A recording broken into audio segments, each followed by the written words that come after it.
सभी आचार्य बंधु, आचार्य दीदी एवं सहकर्मी बंधु,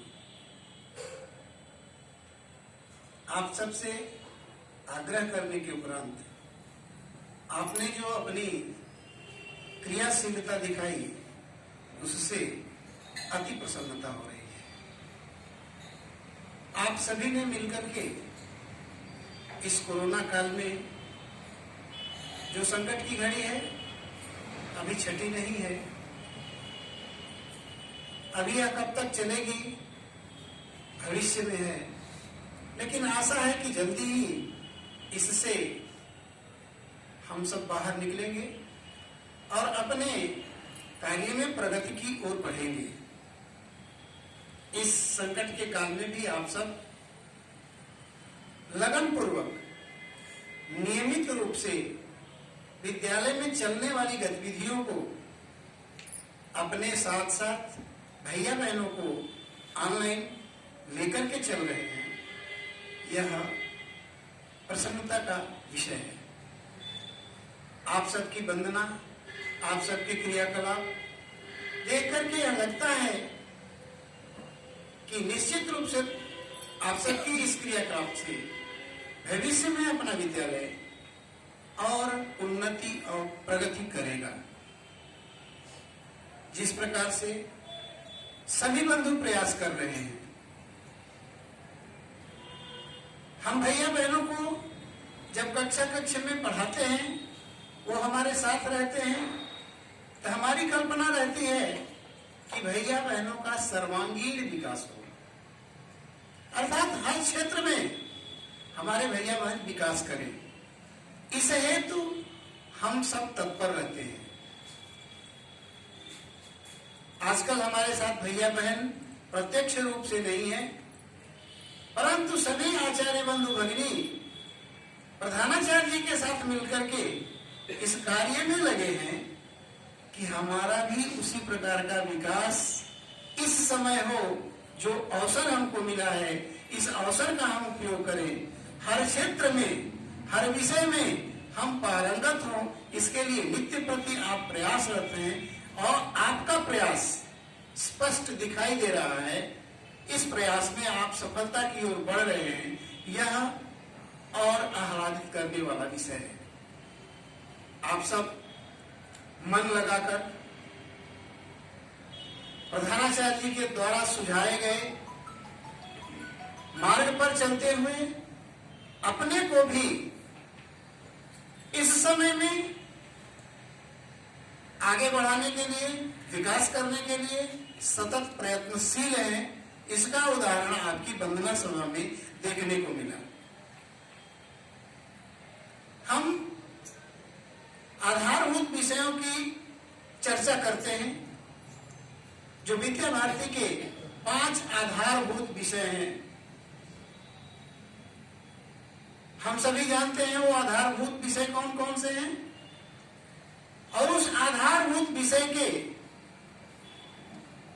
3 अंग प्रत्यक्ष रूप से आपके कार्य में वंदना सभा में दिखाई दिया। जो 2 अंग शेष रह जाते हैं, हम आशा और विश्वास करते हैं कि आप उसकी भी योजना बना करके उस क्षेत्र में भी अपने को विकसित करने का प्रयास करेंगे। वो 2 अंग कौन कौन से हैं?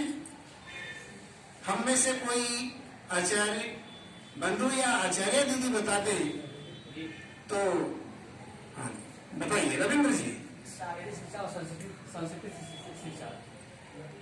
संस्कृत में तो हम अपना कार्य कर ही रहे हैं। योग शिक्षा और शारीरिक शिक्षा। योग शिक्षा और शारीरिक शिक्षा, ये 2 अंग इस वंदना सभा में हमारे छूट रहे हैं।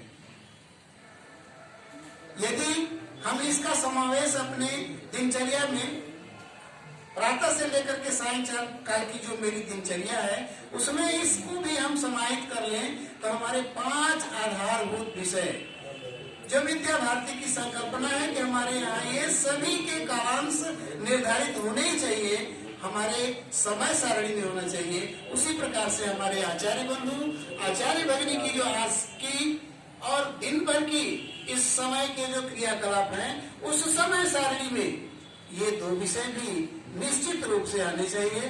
और मुझे लग रहा है कि प्रधानाचार्य जी मुस्कुरा रहे हैं, इनके मन में कोई बात चल रही है और आगे आने वाले समय में इस समय सारणी में वो निश्चित रूप से समाहित होगा और आप सब उस क्षेत्र में भी अपने को विकसित करेंगे, यह मुझे पूरा आशा और विश्वास है।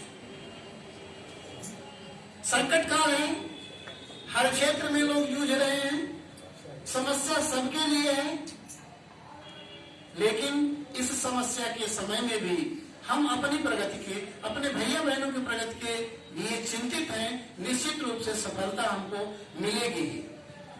एक बात आती है, स्वामी रामकृष्ण परमहंस जो स्वामी विवेकानंद जी के गुरु थे, एक बार की बात है, स्वामी विवेकानंद जी के घर में बहुत कठिनाई थी। उस कठिनाई के काल में वो अपने गुरु जी के पास गए। बातचीत में करते करते गुरु जी ने कहा कि आप कुछ देश समाज के लिए काम करो। उन्होंने कहा, क्या मैं देश समाज के लिए काम करूं? मेरा परिवार कितनी कठिनाई में है, घर में खाने के लिए कुछ नहीं है, माता जी बीमार हैं, सभी लोग परेशान हैं, मैं कुछ नहीं कर सकता, आप कुछ हमारे लिए करिए जिससे मेरा सहयोग हो सके, कुछ धन संपदा मेरे पास आ जाए, सारे संकट दूर हो जाएंगे, तो हम समाज के लिए, देश के लिए और सबके लिए काम करने के विषय में सोच सकेंगे। तो परमहंस जी मुस्कुराते हुए कहे, तुम तो माँ के दरबार में हो, काहे की चिंता, माँ से मांग लो, जो मांगोगे वो मिलेगा, माँ देगी। पुजारी थे, उपासना थी, सिद्धि थी, माँ के पास विवेकानंद जी गए। मांगने क्या गए थे? हे माँ, मुझे धन संपदा दो। लेकिन वहां जाके मांगते क्या है कि माँ मुझे ज्ञान दो, भक्ति दो, वैराग्य दो। मांगने कुछ और गए थे, मांग के कुछ और आए, और मांगने के बाद माँ ने उनको दिया और अल्पकाल में अपने जीवन के छोटी सी यात्रा में पूरे विश्व में अपने धर्म को स्थापित किए और सर्वोपरि बनाने के लिए आगे आए, जिनका हम स्मरण करते हैं। तो आप सबसे मेरा यह आग्रह और निवेदन है कि ऐसे महापुरुषों का हम प्रसंग पढ़ते हैं, सुनते हैं, भैया बहनों को बताते हैं, तो उसका कुछ अनुकरण हम भी करें, हम भी सोचें कि हमें क्या चाहिए और इस संकट काल में किस प्रकार धैर्य पूर्वक रहते हुए इसके साथ, धैर्य के साथ अपने को विकसित करें, आगे ले जाएं, विकास करें, भैया बहनों की चिंतन करें, विद्यालय के विकास के लिए, समाज के विकास के लिए, देश के विकास के लिए, यहाँ तक कि पूरे विश्व के विकास के लिए हम अपने को निरंतर आगे बढ़ाएं, उसमें लगाएं। आप सबसे यही इतना निवेदन करते हुए मैं अपनी बात पूरी करता हूँ। धन्यवाद।